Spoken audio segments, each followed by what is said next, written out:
हमारे चैनल को लाइक करें एंड सत्संग सब्सक्राइब से करें, बेल आइकन दबाएं सोधी ताकि हमारी आवे, वीडियो आपको पहले मिल नहीं सके। जीव 84 में जावे। सत्संग से सोधी आवे, नहीं जीव 84 में जावे। अब मेटो द्वेष और राग, हो राग या उम्र बतेरी जाली। अब मेटो द्वेष और राग, हो राग या उम्र बतेरी जाली। एक समय एक धर्मदास नाम के बहुत बड़े धनी व्यक्ति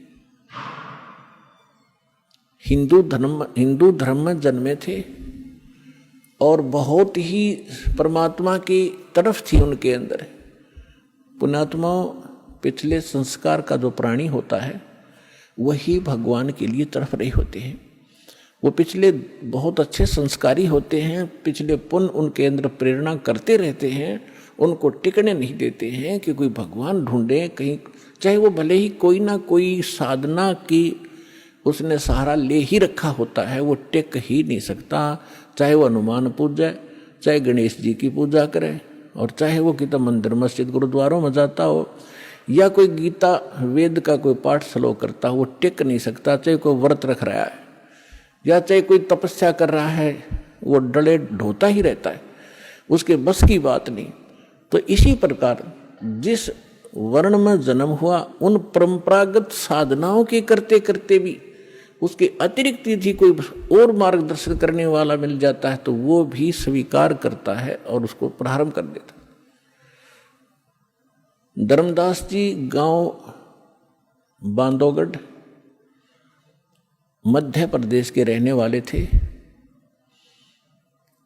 और इतने रिच मैन थे वो, इतने धनी व्यक्ति थे। कहते हैं जब कभी उस अक्षेत्र के राजा के ऊपर प्राकृतिक आपदाएं आ जाती थी, जैसे फ्लड आ जाना या सूखा गिर जाना, महामारी के कारण लोगों की अस्थि हो जाना, तो वो धर्मदास जी के पिता और दादा से वित्तीय सहायता प्राप्त किया करते थे राजा लोग। ये बताना दास का इसलिए अनिवार्य है कि इतना धनी होते हुए और जो व्यक्ति भगवान की तरफ में, तो धन्य है उसके माता पिता दिल से जन्म हुआ।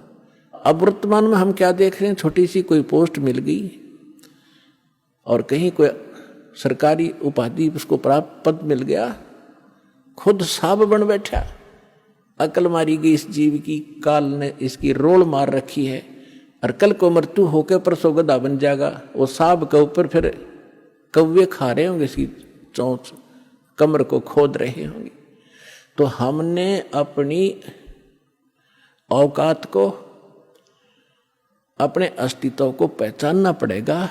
या काल हमारा एक हवा भर देता है, गुब्बारे में हवा भर दी, छोड़ दिया, घूमे जा धक्के खाता, जब वो फटेगा तो उसका अस्तित्व पता नहीं कहाँ गिरेगा, जा कितने गंदे नाले में पड़ेगा या कितने समुद्र में पड़ेगा। तो इसलिए हमने इस हवा को नहीं भरना है, अपना ठीक ठिकाना, जो मालिक का आदेश उसके अनुसार हमने चलना होगा, तभी हम सफल होंगे। तो धर्मदास जी को इतनी तरफ थी, उन्होंने ये भी सुना हुआ होता है कि गुरु बिन मोक्ष नहीं होता, इसलिए उन्होंने एक रूपदास नाम के वैष्णव परंपरा के संत को गुरु धारण भी कर रखा था।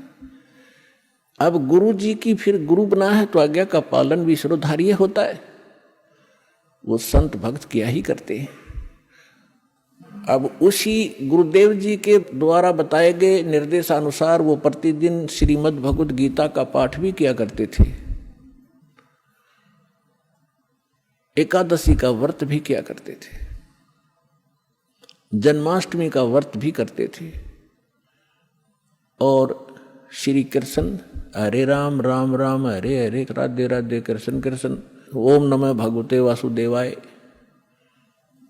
ओम नमः शिवाय, इस तरह के जो भी मंत्र वो जानते हैं हमारे जो हिंदू धर्म के ये डुप्लीकेट गुरु, तो वो सारी बता रखी थी साधनाएं, वो कर रहा था।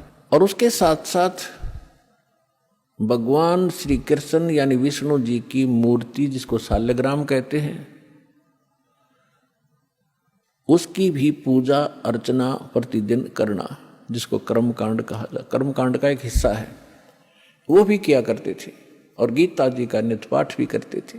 सभी तीर्थों का भ्रमण करने से भी मोक्ष उसको बता रखा था। अब बच्चा क्या होता है, अध्यापक ने जो सिलेबस बता दिया वो तो फाइनल समझता है, जो कहा ठीक है जी।